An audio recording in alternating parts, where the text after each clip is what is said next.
Cédric, figure-toi que si je ne m'étais pas vraiment renseigné, je savais à peine que Focal faisait également des systèmes encastrables dans les murs, dans le plafond.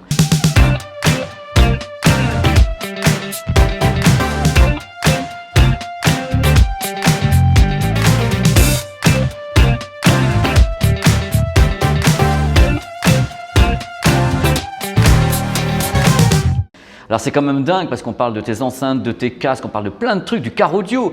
Et les gens ont du mal à avoir ce message disant que vous en faites. Alors d'abord, j'aimerais savoir, dans ton entreprise, ça correspond quoi, si tu veux, presque en part de vente, ce système encastrable, encastrable chez vous? C'est un gros marché ou c'est quand même quelque chose de balbutiant? Balbutiant. Merci de ta franchise. On peut le dire, parce que ce n'est pas les produits vers lesquels les gens vont naturellement. Ce n'est pas les produits sur lesquels il est plus facile de communiquer non plus, puisque le propre de l'encastré, c'est de ne pas être visible. Donc communiquer sur quelque chose qu'on ne veut pas montrer, c'est déjà pas le plus simple. Néanmoins, ça répond à un besoin, à une tendance du marché. Les anglo-saxons, les australiens, une grande partie du marché est très intéressée par ce type de solution. C'est en train d'arriver en Europe. Les Anglais sont friands de ce type de dispositif. Et on est en train d'essayer de l'installer aussi en France, dans les pays latins, nos pays voisins. Parce que le truc, pour rebondir à ce que tu dis, et que je trouve vraiment très, très sensé, c'est qu'on m'a toujours dit, et je l'ai vu autour de moi, de toute façon, l'encastré, c'est surtout les États-Unis. Ça, ils adorent ça dans les maisons, ils prévoient même l'encastrer pendant qu'ils construisent la maison. Ils disent voilà, on va mettre les éléments dedans et tout. J'en avais parlé, c'est pas un secret d'État avec les gens de Klipsch quand j'étais aux États-Unis qui ont un gros marché sur place. Et c'est vrai que vraiment, eux, ils misent sur le marché américain, par exemple, tu vois. Donc le truc que tu me dises que ça peut arriver en Europe et que vous travaillez dessus, moi ça me met le cœur en joie parce que en effet, ça serait dommage qu'il y ait que les États-Unis, que nous, les pays latins, toute l'Europe et une partie de l'Asie, on n'ait pas l'idée de faire de l'encastré. C'est le sujet, on y travaille. On y travaille depuis quelques années déjà. Ouais. On a commencé les séries encastrées en 2011. On étoffe nos gammes progressivement avec la même construction de gamme qu'on trouve sur les enceintes Floor Standing Loudspeaker. Donc c'est pour ça que tu installes également le concept Utopia dans l'encastré parce que tu te calques un petit peu à votre signature, à votre réputation et de dire Exactement. on a plusieurs gammes. Tu as 3 gammes, je crois d'ailleurs pour l'encastré, tu as la 100, la 300 et la 1000 qui serait l'Utopia. Oui. C'est donc votre haut de gamme, donc les gens choisissent par rapport à ce qu'ils ont envie d'avoir, par rapport à ce que vous avez également dans les électroniques. Nous retrouvons très exactement les mêmes technologies, la même structure de gamme et de collection. D'accord. Donc là, actuellement, tu as ces 3 gammes. Là, on sent que ça va commencer à balbutier. Je pense que vous travaillez un peu sur la suite aussi pour essayer de voir ce qui peut se passer sur ce marché. Quels sont tes leviers, toi, pour essayer de faire en sorte que l'Europe plonge un petit peu dans l'encastré? Tu as des leviers, toi, en tant que fabricant, pour essayer de faire comprendre aux gens ce que c'est? Alors, ce marché est très tracté par l'audio-vidéo. Donc, ce qui est très important, ce qui est un marché très dynamique. Ouais. Et nous voulons adresser aussi un autre marché qui est celui du yachting. Et je dis bien yachting. Le yachting. J'avais oublié de parler du yachting parce que je trouvais ça important. Quand tu m'as parlé tout à l'heure, tu m'as dit tiens, on fait de l'Utopia dans les murs et dans les plafonds. J'ai dit tiens, c'est bizarre qu'il n'y ait pas le yachting avec hasard. Non, mais vous êtes vraiment des cadors. Hein. Allez, le yachting. C'est quand même l'idée. L'idée aussi, c'est que généralement, les gens qui sont clients de ces bateaux ont aussi généralement des maisons, des appartements qui sont à l'avenant. C'est un adage, c'est faux. N'est-ce pas? Et donc l'idée, effectivement, est de leur proposer les mêmes setups qu'ils peuvent avoir dans leur maison et dans leur bateau. Ce qui n'est pas du tout le cas aujourd'hui. On n'a pas ce standard de qualité aujourd'hui dans les bateaux. On a des produits qui sont des produits plutôt mass market, d'électronique grand public. Domestique, voilà. Notre sujet, véritablement, est d'apporter le niveau de qualité et les signatures sonores qui correspondent à chacune de nos gammes dans le bateau. Alors le truc, je vais poser une petite question technique, c'est peut-être pas toi qui vas y répondre, on répondra tout à l'heure peut-être avec Nicolas, mais des systèmes qui sont embarqués dans les bateaux, ça demande une construction un petit peu différente parce qu'il y a l'air salin, il y a quand même des histoires d'humidité, de température, donc je suppose que vous avez travaillé là-dessus pour avoir une gamme yachting ou pas. Erreur de base s'ils l'ont pas fait. Ah non, mais on l'a fait. Nous marinisons un certain nombre de nos membranes et nous faisons des choix techniques pour répondre effectivement à des normes qui sont des normes de résistance en ambiance humide, particulièrement en milieu salin, voilà. Parce qu'effectivement, on a des champs de contraintes qui sont beaucoup plus importants. Ce qui nous ouvre, par ailleurs, des champs des possibles qui sont très intéressants parce que dès lors que nous aurons adressé ce marché et que nous aurons répondu aux contraintes techniques, nous ouvrons aussi le marché du corporate, des hôtels, des spas, et on peut équiper aussi des gens dans des pièces qui sont des pièces humides, type salle de bain ou cuisine, parce que nous avons effectivement des membranes et une conception de haut-parleurs qui répondent à ces contraintes. Merci Cédric pour toutes ces informations, parce que là on a la vision du CEO, on a également la vision des gens qui sont les ingénieurs, c'est le package complet, moi je suis ravi. Oh Nicolas! Oh Pépé! Ça va Nicolas? Très bien. Ah là là, alors là maintenant je vais demander au caméraman en chef de se rapprocher un peu de Hugo, parce qu'on va parler d'un sujet qui est vraiment un sujet chaud depuis un petit moment aux États-Unis, dans le monde. On va donner des détails techniques importants également sur ce qu'on appelle l'intégration des enceintes. Et donc tu vas m'expliquer de A à Z ce qu'est l'intégration des enceintes, ce que ça implique également, et toi, quelle gamme tu as pour justement répondre à cette intégration. Et d'abord, je vais commencer par te dire un truc important, Nicolas. Autour de moi, quand je fais des tas quand je parle avec mes amis, tout le monde me dit bah, l'intégration, c'est les enceintes dans les murs, mais ça en Europe on ne fait pas, c'est les Américains, machin. Alors justement, on en est où de tout ça? Est-ce que c'est quelque chose qui fait peur ou qui fait peur? Alors l'intégration, en fait, c'est très simple. Le but premier des produits d'intégration, c'est de rendre justement l'installation facile. On est dans un lieu où, par choix, on ne souhaite pas avoir d'enceintes posées au sol.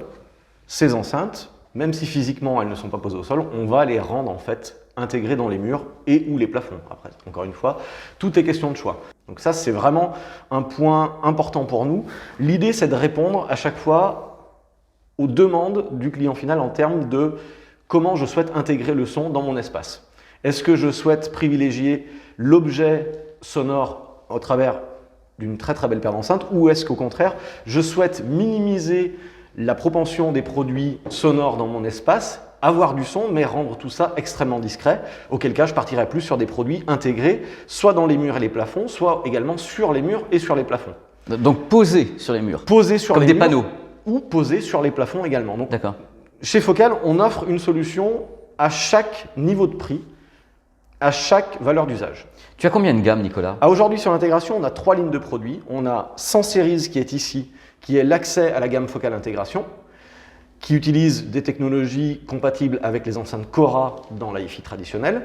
300 Series qui est le cœur de la gamme Intégration, qui utilise les technologies identiques à Aria et Quanta, comme la membrane Flax.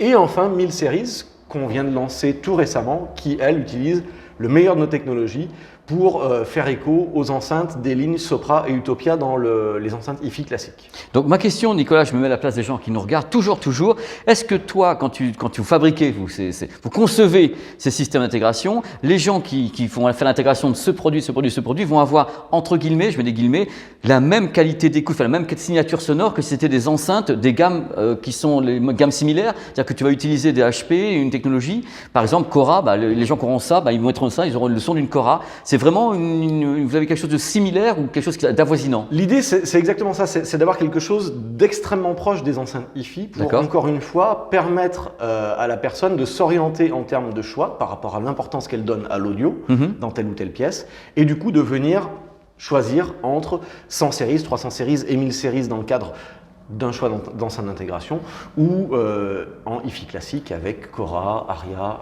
Quanta, Sopra, Utopia. D'accord. Et avec ton expérience, là actuellement, les gens que vous installez, ils penchent plus vers un système stéréo intégré, genre les systèmes stéréo, ou est-ce que les gens vont globalement plus sur le home cinéma? Et quelle est votre réponse par rapport à ça? Alors à aujourd'hui, en fait, c'est très variable, ne serait-ce que par la destination géographique des produits. Ah. Il y a une très grosse prédominance de l'enceinte d'intégration aux États-Unis, par exemple, en Asie également, dans les constructions neuves comme dans les rénovations. Donc c'est pensé pendant qu'on fait la maison, on dit on va pouvoir intégrer. Exactement. C'est comme on l'a de toute façon aujourd'hui dans les constructions neuves en France. Alors c'est vrai qu'on était un petit peu en retard en France. Pour le coup, on n'a pas été de très très bons élèves sur le côté maison connectée, domotique et système facile à vivre et à utiliser. Aujourd'hui, on tend à rattraper ce retard-là au niveau de l'approche qu'ont les constructeurs par exemple et les promoteurs immobiliers. Maintenant, on peut très facilement, dès les premières phases du projet, dire ma maison, je souhaite avoir des prises RJ45 dans toutes les pièces, préparer des câbles haut-parleurs pour venir connecter potentiellement tout de suite ou dans le futur des enceintes dans les murs, dans les plafonds, et faire que ma salle de séjour, par exemple, soit déjà prééquipée de câbles pour par la suite venir installer des enceintes dans les murs, les plafonds, en écoute stéréo, mais aussi en home cinéma. C'est ce qui est très intéressant dans les produits d'intégration, c'est que là où un home cinéma traditionnel peut prendre pas mal de place au sol, les produits d'intégration, eux, vont avoir la même valeur d'usage en termes de réponse à la problématique, par exemple 5.1, Atmos et ainsi de suite, donc 5.1.2 et ainsi de suite, mais dans un univers totalement intégré, sans câble au sol, sans produit qui ait une prise au sol également. Donc là, on a quelque chose d'extrêmement discret, et ça, on peut le faire à la fois dans les murs, mais aussi dans les plafonds. D'accord. À savoir qu'on a des produits comme les enceintes in-ceiling LCR qui sont en pan incliné. Ah oui. On va les installer dans les plafonds.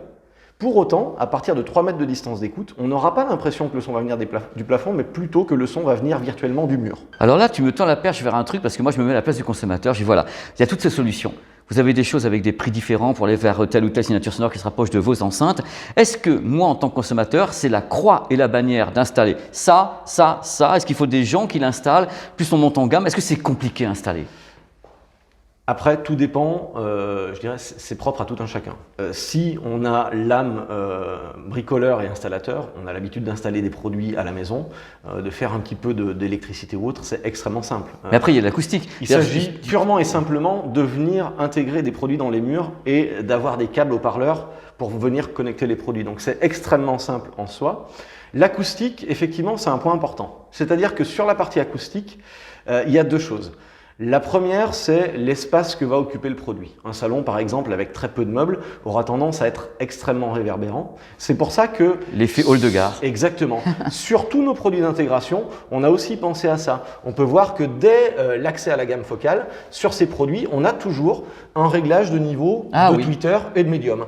Donc typiquement, dans une pièce assez peu remplie de meubles, on va avoir tendance à venir favoriser une décroissance du niveau d'aigu et une décroissance du niveau de médium parce que la pièce va naturellement, elle, augmenter ce niveau-là. Donc, quand on parle d'intégration, on parle de produits intégrés et aussi de résultats sonores intégrés.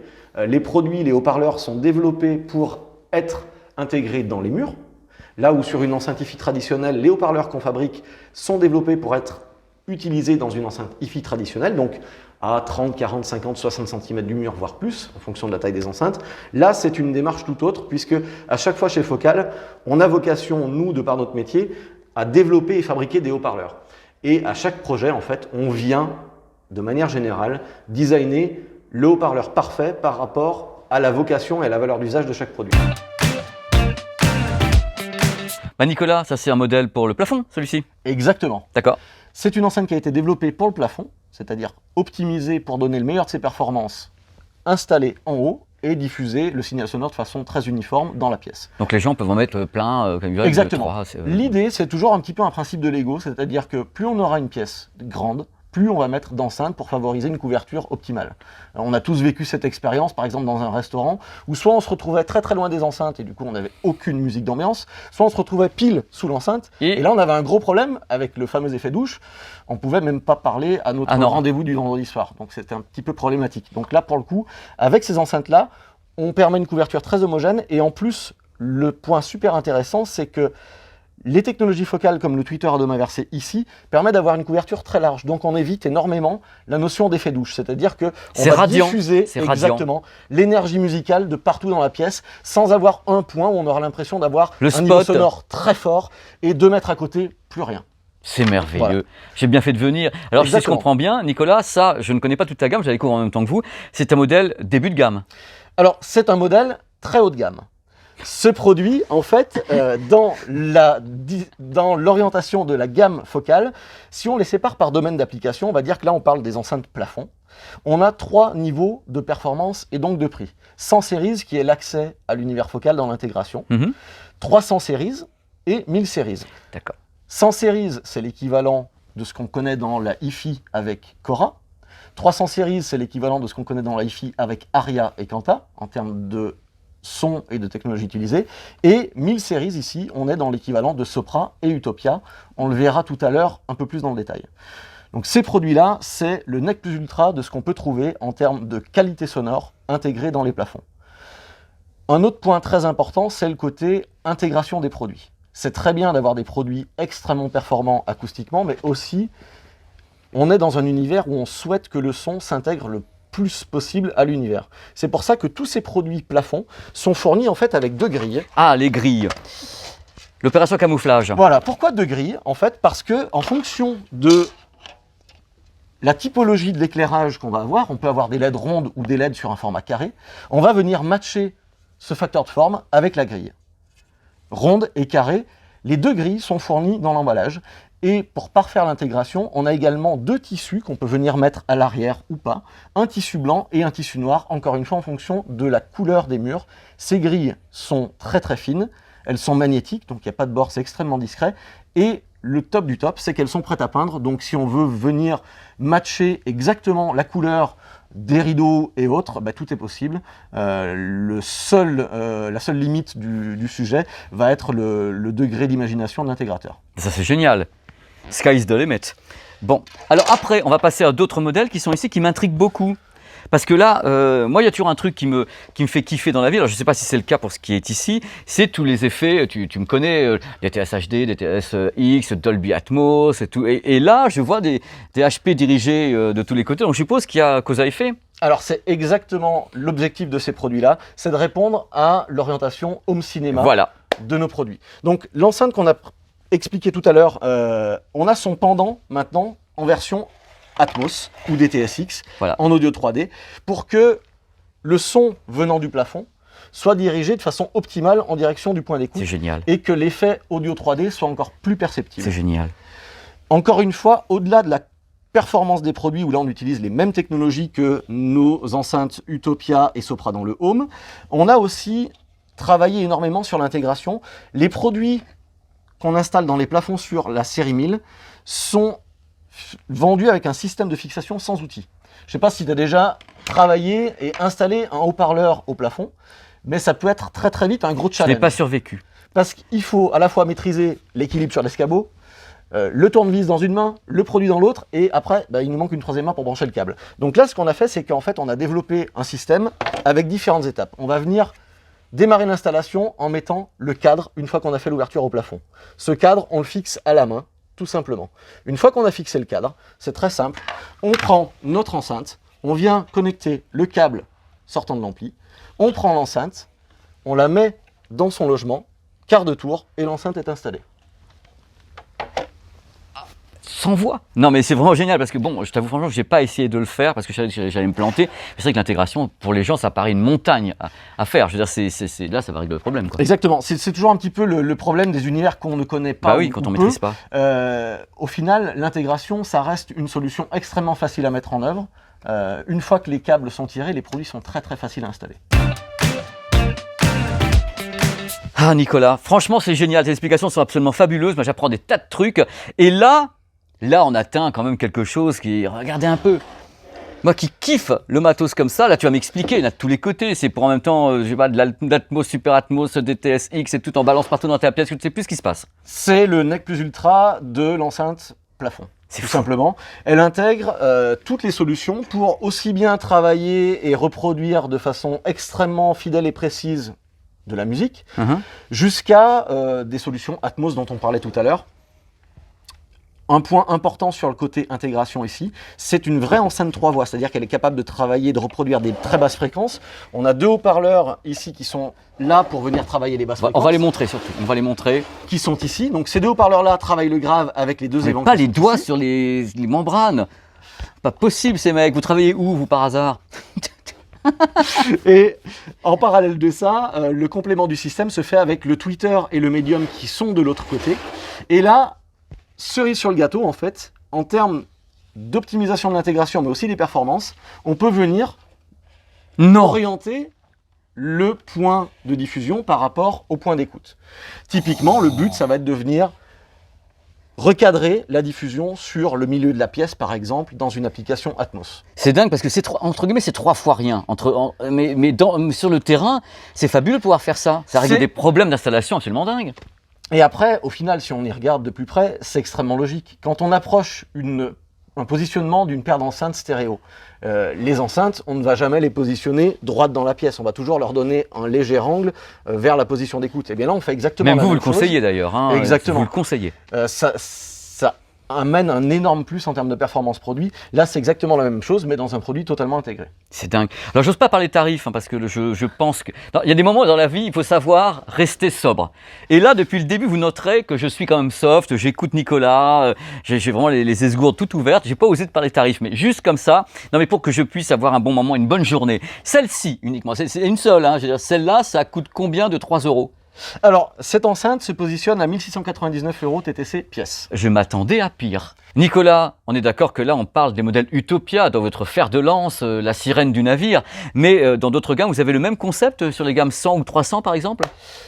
On a toujours la même approche, c'est-à-dire qu'on offre cette même solution, concept produit sur les différents niveaux de gamme. On a cette solution dans la série 100 qui s'appelle la 100 IC LCR5, dans la série 300, de façon logique, 300 IC LCR5, et donc dans la série 1000, la 1000 IC LCR5. D'accord. Encore une fois, il est question ici de répondre toujours à une valeur d'usage, et on va donner différents niveaux de performance et de prix au produit. Un point très intéressant aussi sur ce produit, c'est que, imaginons qu'on soit dans un projet où on veut sonoriser le salon, à la fois en application stéréo, mais aussi en système home cinéma.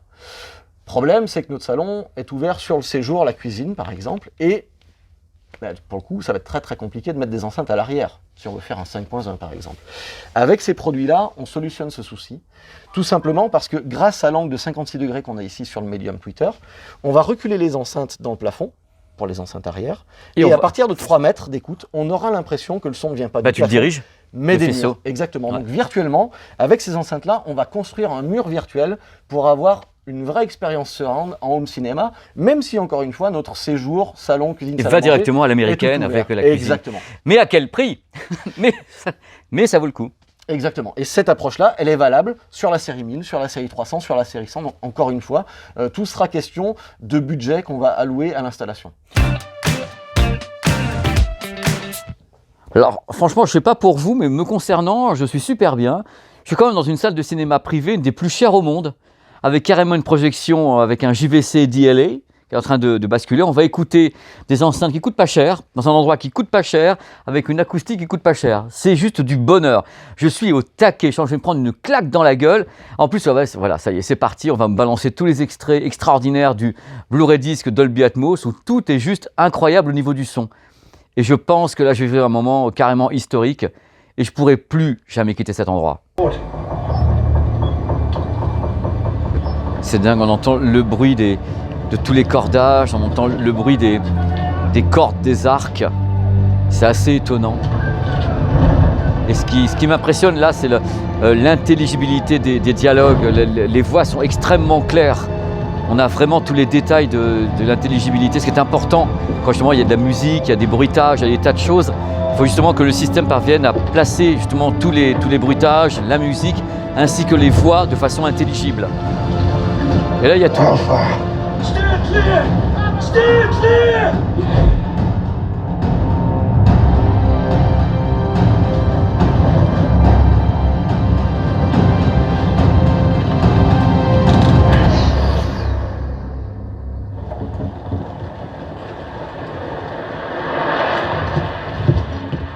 Voilà, c'est la fin de ce premier reportage. Parce qu'attention, on a tourné 2 reportages au premier semestre 2021 chez Focal. Là, vous avez vu l'intégration avec les interviews, avec le matos qui fait rêver et autres. Vous allez avoir une seconde vidéo qui fera autant rêver, voire plus, avec d'autres interviews, avec des enceintes très connues, dont une très connue pour avoir un écosystème derrière. Donc restez bien dans les parages parce que là c'était quand même le premier tir et attention au second, ça va être tip top. Voilà, merci beaucoup dans tous les cas d'avoir regardé ce reportage monté par Nicolas et à très vite sur le média YouTube sonvideo.com. Ciao, au revoir.